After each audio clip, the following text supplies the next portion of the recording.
There are moments that arrive so quietly, you almost do not recognize them as battles. They come through a single sentence in the middle of an ordinary day, a cold remark, a careless judgment, a look that carries more contempt than words, a question that suddenly makes your mind go silent. Nothing dramatic has happened on the outside, yet something inside you tightens. Your breath becomes shorter, your face grows warm, your body prepares to defend itself before your wisdom has entered the room. You want to answer with strength. You want to prove that they are wrong. You want to protect the image of yourself that feels exposed. But when calm would serve you most, your mind becomes empty. And later, when the room is quiet and nobody is watching, the perfect response appears. You replay the scene again and again. You imagine a stronger version of yourself, one who did not freeze, one who did not smile weakly, one who did not let a simple comment pull him away from his center. Yet the moment is already gone. What remains is not only what they said, what remains is the feeling that you abandoned yourself for a few seconds. This is where words become an inner test. Not because every word is true, not because the person speaking has real authority over your life. Words become a test because they reveal where your foundation is, still waiting to be strengthened. One person can throw out a sentence and walk away, but if there is a wound inside you that agrees with it, the sentence will keep living in your mind long after the voice is gone.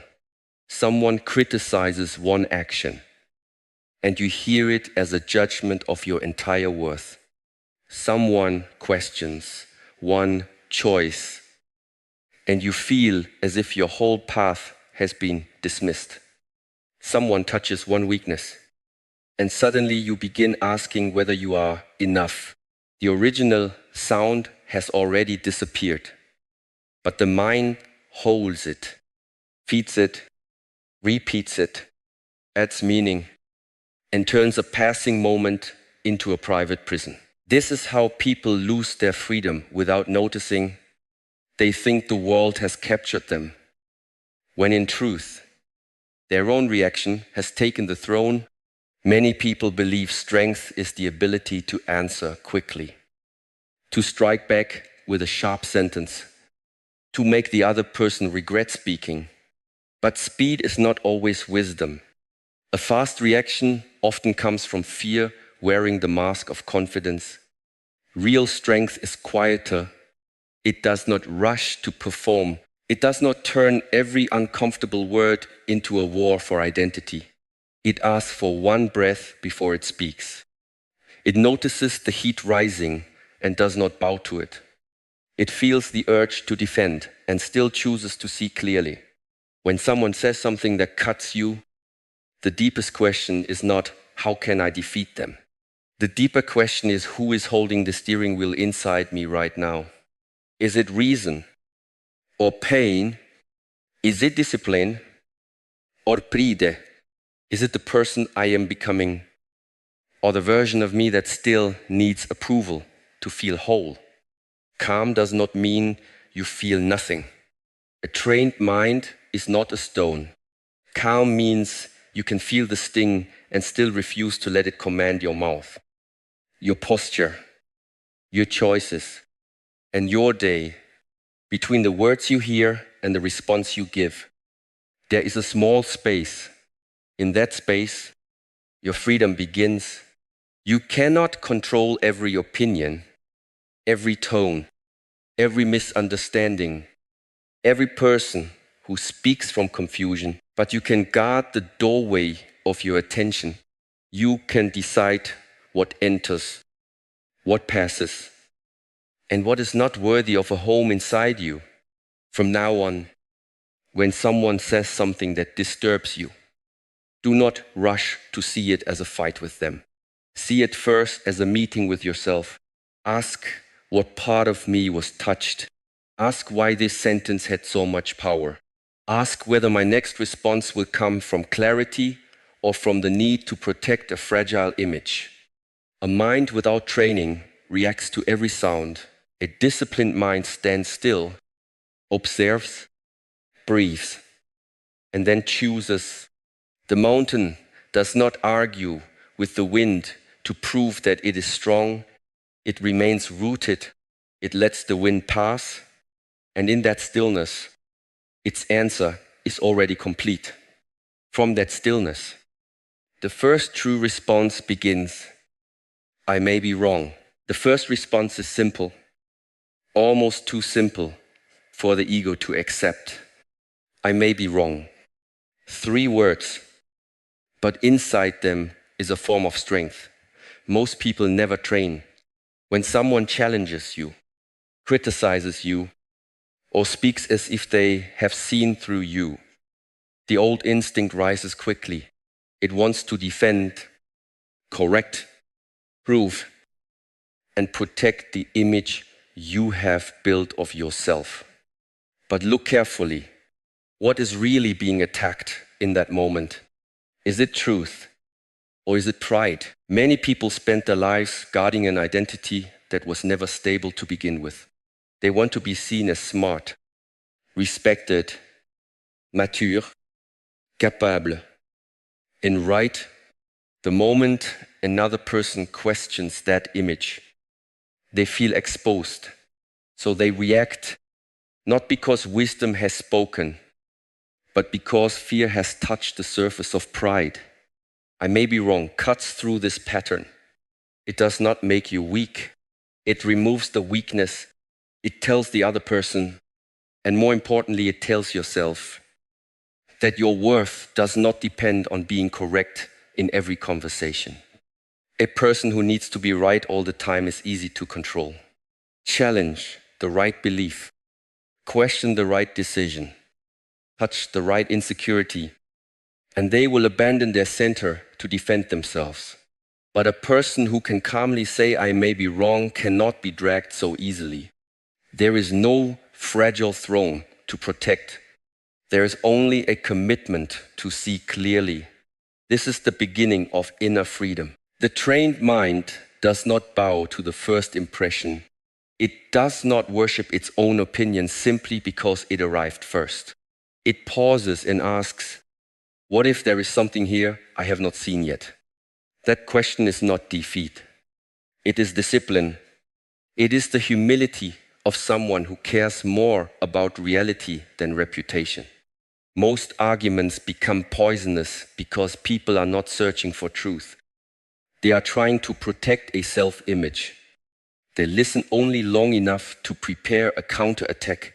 They hear criticism as humiliation. They treat correction as disrespect. They would rather stay wrong with pride than become wiser with discomfort. But growth has never entered through the door of pride. Growth enters when the mind becomes quiet enough to learn. I may be wrong creates that quiet. It opens a small space where anger was about to take over.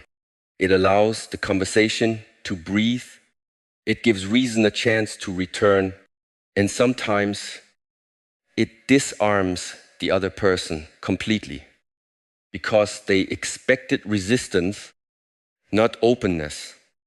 They prepared for a fight, but you chose clarity. Understand this deeply. Saying I may be wrong does not mean accepting false blame.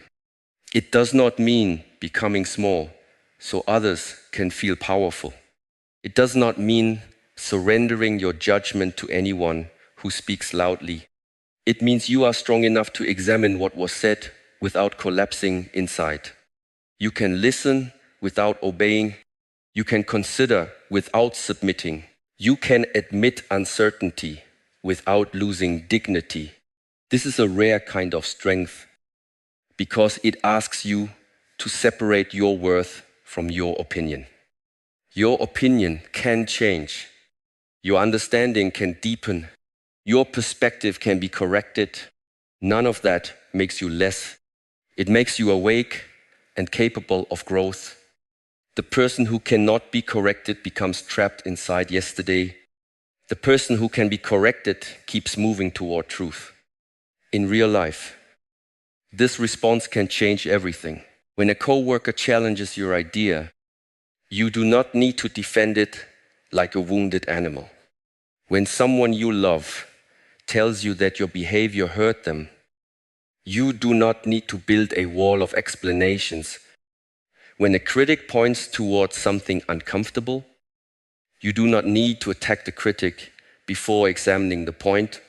You can breathe, stand inside yourself, and say, I may be wrong, then watch what happens within you. The fire loses some of its force. The ego has less room to perform. The mind begins to observe instead of react. This is not passive. This is mastery. A warrior of the inner life does not fear correction, because correction is a tool, not a threat. He does not kneel before every opinion, but he also does not worship his own. He understands that truth is not injured when it is examined. Only pride is, and once pride is no longer leading, the next doorway opens, the doorway of silence, where power no longer needs to explain itself. Silence is difficult because it feels, at first, like losing. The ego does not understand silence. It sees an attack and wants movement. It hears disrespect and wants a reply. It feels the heat of humiliation and immediately searches for words that can restore control. But not every moment that invites your voice deserves it. Some words are not spoken to understand you. They are spoken to pull you lower. Some questions are not asked to find truth. They are asked to disturb your balance. Some comments are not criticism. They are bait, and if you answer every bait, you train the world exactly how to reach you. Silence breaks that training. It says nothing, yet it reveals a boundary. It shows that you are not available for every emotional transaction placed in front of you. When someone tries to provoke you, they are often not seeking a real conversation. They are seeking your energy. They want your anger, your panic, your explanation, your trembling need to be understood. They want to watch you leave your center and enter their storm. The moment you rush to defend yourself, you may believe you are taking power back, but many times you are handing it over. You are showing them where the door is. You are proving that their words can move your inner state. A disciplined silence does something different. It starves the attack. It gives no fuel to the fire. It allows the noise outside you to reveal itself without becoming noise inside you. This kind of silence is not weakness. It is not fear. It is not the frozen silence of someone who has no answer. It is the chosen silence of someone who has examined the moment and found that peace is more valuable than performance. There is a great difference between being unable to speak and choosing not to. One comes from fear, the other comes from mastery. The person who is unable to speak feels trapped by the situation. The person who chooses silence stands above the situation long enough to decide whether it is worth entering. That space changes everything. In that space, you begin to see the hidden cost of reacting. You see how one sentence can become 10 more. You see how a small insult can become a long argument. You see how the desire to prove your dignity can sometimes make you behave without dignity. Silence protects you from that fall. It gives your deeper self time to arrive before your wounded self takes the stage. In daily life, this is one of the hardest practices. Someone interrupts you with contempt, and your body wants to strike back. Someone dismisses your work, and your mind prepares a defense. Someone speaks to you with arrogance, and every old wound begins to rise. But right there, in the first few seconds, there is a gate. If you step through it unconsciously, You become part of the energy. If you stand still, breathe, and let the moment pass through awareness, you remain free. The silence does not need to be dramatic. It does not need to be cold. It does not need to punish. It can be calm, clean, brief, and complete. A pause, a steady look, a breath. Sometimes that is enough to remind both you and the other person that you are not controlled by the pressure of the moment. The world is full of people who mistake reaction for strength. They believe power is always loud, always fast, always ready to answer. But the deepest strength often has no need to announce itself. A mountain does not explain why it remains still. A flame does not argue with the darkness. A rooted person does not rush to prove that he has roots. He simply does not move for every passing wind. Silence teaches you to stop spending your life explaining yourself to people who are committed to misunderstanding you.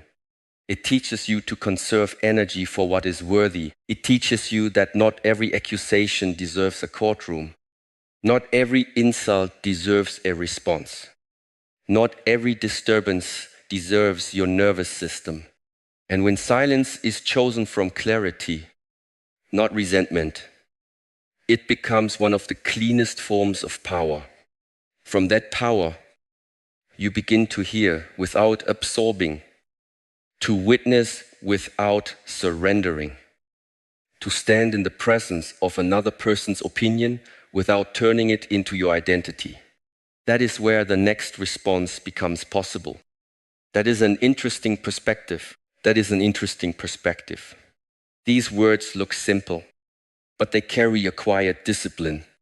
After silence has protected your center, this response allows you to return to the conversation without surrendering your inner ground. It is not agreement. It is not defeat. It is not a polite way of pretending that another person is right. It is the language of someone who can hear an opinion without becoming possessed by it. Many people do not know how to listen without absorbing. They hear anger and become angry. They hear judgment and become defensive. They hear fear and begin to doubt themselves. Their nervous system opens the door to every emotion in the room. And before they notice it, they are no longer responding from their own clarity. They are reacting from the emotional weather of someone else. This is why the phrase, "that is an interesting perspective," has power. It creates space. It allows you to acknowledge that a viewpoint exists without making that viewpoint your master. You are saying, "I have heard you. I recognize that this is how you see it. But I do not need to carry your interpretation inside my body." There is wisdom in that distance. Without distance, every conversation becomes a battlefield. Every opinion feels like a threat. Every disagreement becomes personal. A person says, "You are too quiet," and you begin questioning your confidence. Another says, "You are too ambitious," and you begin shrinking your dreams. Someone calls you difficult, sensitive, selfish, cold, slow, intense. And suddenly you start measuring yourself through a mirror they placed in front of you. But not every mirror reflects truth. Some mirrors are shaped by fear. Some are clouded by envy. Some are cracked by pain that belongs to the person holding them. If you accept every reflection, you will spend your life changing shape for people who have not even examined their own eyes. That is why you must learn to observe without immediately accepting. When you say, "that is an interesting perspective," you give yourself a moment to study the statement. Where did it come from? What emotion is behind it? Is there truth inside it? Is it useful? Is it projection? Is it a wound speaking through another mouth? You do not reject too quickly. because pride can make you blind. You do not accept too quickly, because insecurity can make you obedient. You stand in the middle, awake enough to examine, stable enough not to be swallowed. This is a rare place to stand. Most people swing between two extremes. They either fight every opinion or they absorb every opinion. One makes them harsh, the other makes them fragile. The disciplined person learns a third way. He listens with respect, but he keeps ownership of his inner state. He can be curious without being controlled. He can be open without being invaded. He can hear something uncomfortable and still remain rooted in his own breath. In real life, this response can soften tension without weakening your position. When someone at work dismisses your idea, you do not need to strike back immediately. You can say, "That is an interesting perspective," and let the room breathe. When a family member judges your choices, you do not need to explain your entire life to earn permission. You can acknowledge their view without handing them authority over your path. When a stranger online throws a harsh opinion into your day, you do not need to open your soul to someone who has no responsibility for your future. You can see the comment, name it as a perspective, and let it pass through awareness. This is not emotional distance in the cold sense. It is emotional hygiene. You do not let every passing voice leave footprints across the floor of your mind. You clean the entrance. You decide what belongs. The more you practice this, the less frightened you become by disagreement. You stop needing everyone to see what you see. You stop needing every conversation to confirm your identity.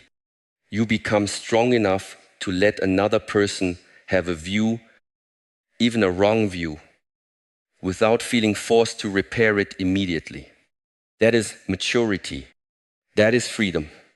And from that freedom, a deeper patience becomes possible.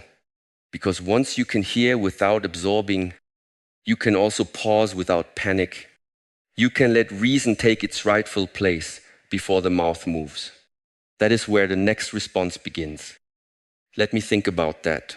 Let me think about that. In a world addicted to speed, these words feel almost rebellious.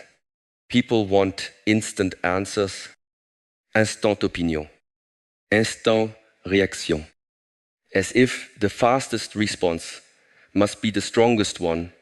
But speed is not always strength. Many fast answers are only fear moving quickly. Many sharp replies are only pride trying to protect itself before wisdom has arrived. When someone challenges you, accuses you, questions your choice, or puts pressure on you in front of others, the body wants to react before the mind has understood. The heart speeds up, the breath becomes tight, the mouth prepares to defend, and the old self steps forward with armor in its hands. But the disciplined person knows something deeper. Not every question deserves an immediate answer. Not every accusation needs to be answered in the same emotional temperature in which it was delivered. Not every moment of pressure is asking for performance. Some moments are asking for pause. Let me think about that. Creates a sacred pause. It gives reason enough room to enter. It tells the ego to sit down for a moment. It tells the wound to stop reaching for the microphone. It tells the nervous system that there is no emergency inside a conversation. This is not avoidance. This is not weakness. This is the refusal to let urgency become your master. The person who cannot pause is easily controlled by the person who creates pressure. If someone can rush you, they can shape you. If someone can make you answer before you are clear, they can pull you into mistakes that do not belong to your true character. A hurried mind often speaks from the shallowest part of itself.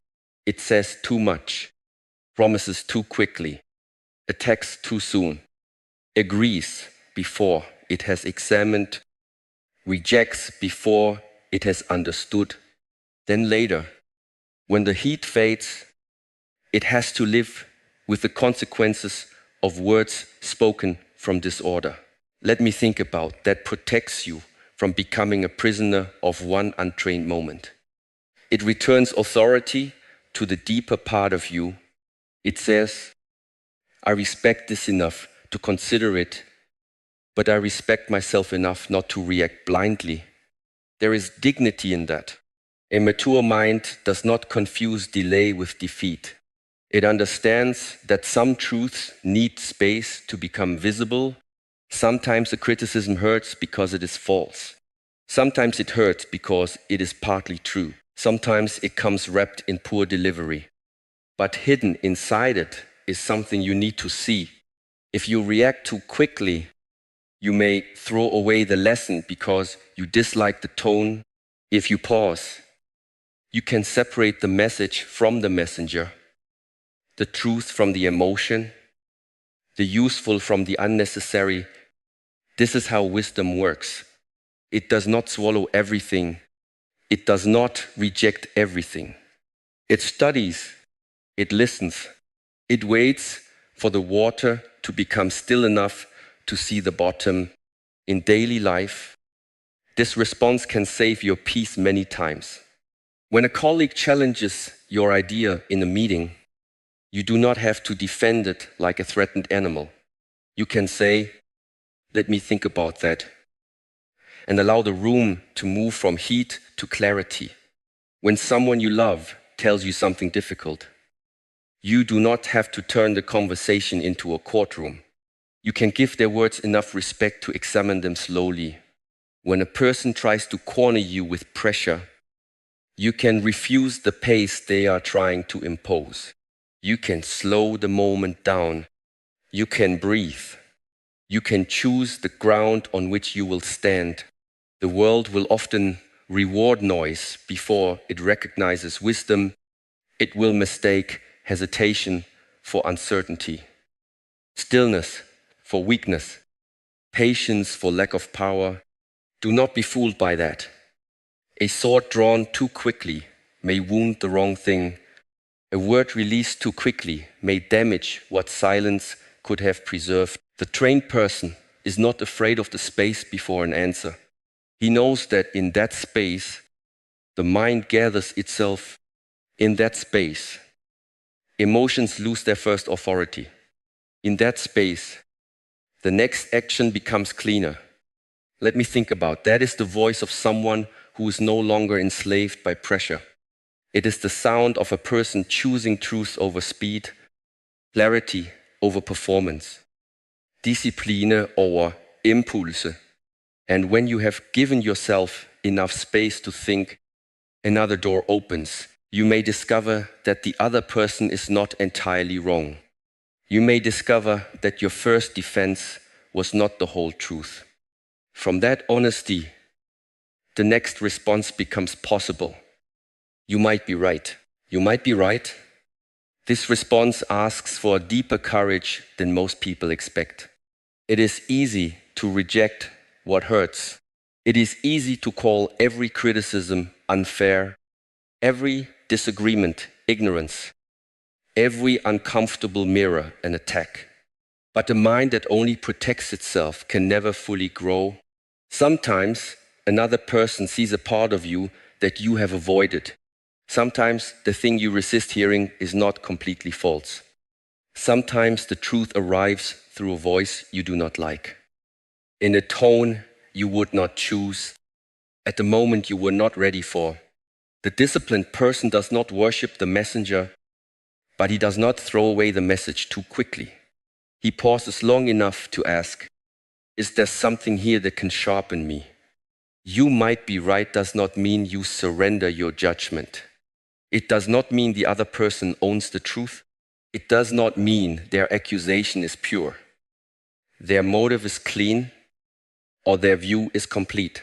It means you are strong enough to let reality correct you if correction is needed. This is rare strength. Many people would rather defend an old version of themselves than meet the truth that could free them. They confuse correction with humiliation. They hear, "You could improve," and translate it into, "You are not enough." But growth does not speak to your worth. Growth speaks to your direction. To admit that someone might be right is not to become smaller.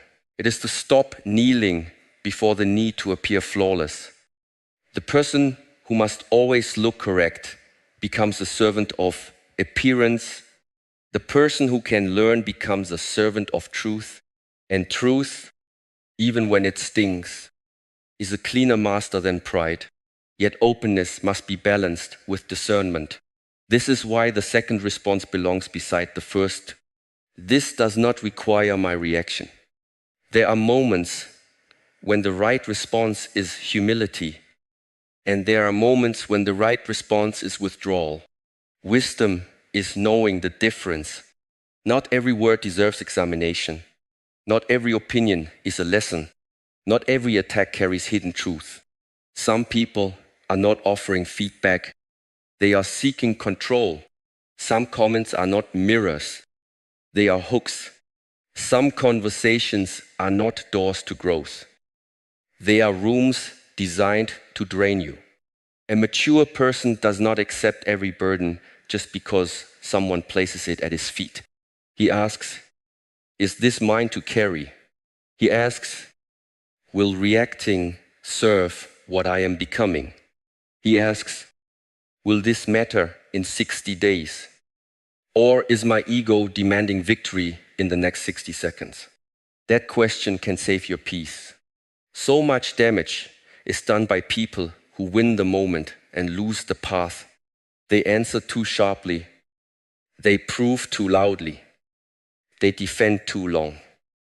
And later they realize that the conversation was never worthy of their energy. This does not require my reaction, returns you to the longer view.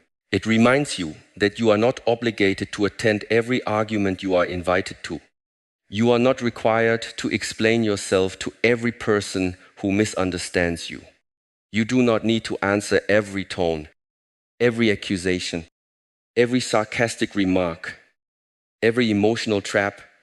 Your attention is not a public resource.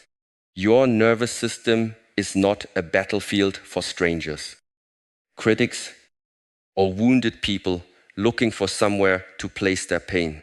In daily life, these two responses work like two hands of the same discipline. You might be right. Keeps you humble enough to learn.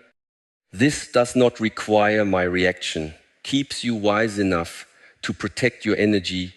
Without the first, you become defensive and closed. Without the second, you become available to every disturbance. Together, they teach you to choose truth and choose your battles. When a loved one speaks with pain, you may need to listen. When a mentor challenges your weakness, you may need to grow. When a jealous person tries to provoke you, you may need to remain silent and continue walking. When a stranger online throws judgment into your day, you may need to let it pass without giving it a home. This is not coldness. This is clarity. A trained mind is not soft clay for every hand that touches it. It is also not stone that refuses all shaping. It is more like a blade in the hands of a master, able to be sharpened, but not bent by every strike. The deeper you grow, the less you react from fear, and the more you respond from purpose. You stop asking, "How do I win this exchange?" You begin asking, "What does this moment require from the person I am becoming?" Sometimes it requires openness. Sometimes it requires restraint. Sometimes it requires no movement at all. And when you can stand there, humble enough to receive truth, strong enough to refuse noise, you become ready for the final response, the one that turns even difficult words into material for your growth. Thank you for telling me. Thank you for telling me. These words are difficult because they ask the ego to do something it does not want to do. They ask it to stay open when it wants to close. They ask it to listen when it wants to defend. They ask it to receive something uncomfortable without immediately turning it into a war. This is why the final response is not just a phrase. It is a sign of inner maturity. Anyone can thank someone for praise. Anyone can smile when the words feel kind. But to receive a difficult truth, a criticism, a correction, or even a harsh observation without collapsing into anger, that requires a different level of strength. Thank you for telling me does not mean every word spoken to you is true. It does not mean the other person was wise, fair, respectful, or complete in their understanding. It means you are no longer so fragile that discomfort must become defense. You can take what was said, hold it in awareness, and examine it without letting it poison your center. This is how painful words become material for growth. Many people waste their lives rejecting every mirror that does not flatter them. They call it confidence, but often it is fear wearing armor. They want encouragement, but they avoid correction. They want success, but they resist the information that would make them better. They want peace, but they keep protecting the same wounds that disturb them. A trained mind does not live this way. It understands that feedback is not always pleasant, but it can be useful. It understands that criticism can be mixed with ego, emotion, misunderstanding, or poor delivery, but still contain a small piece of truth. The mature person learns to separate the gold from the mud. He does not swallow the mud. He does not throw away the gold. He listens, breathes, and asks, what can this teach me? Sometimes the lesson is about your behavior. Sometimes the lesson is about your blind spot. Sometimes the lesson is only about the person speaking. Even then, you have learned something. You have learned what they value, what they fear, what they misunderstand, what they project, and how much authority you should or should not give their words. Nothing is wasted when awareness is present. In daily life, this response changes the atmosphere. When someone says, "You hurt me. Thank you for telling me," creates space for healing. When someone says, "Your work could be better. Thank you for telling me," allows improvement to begin. When someone says something unfair, the same response can still protect your dignity because it keeps you from becoming ugly in the presence of ugliness. It gives you time, it gives you distance, it lets the first fire pass before you decide what is true and what is not. This is not submission. This is command over yourself. The strongest person in the room is often not the one with the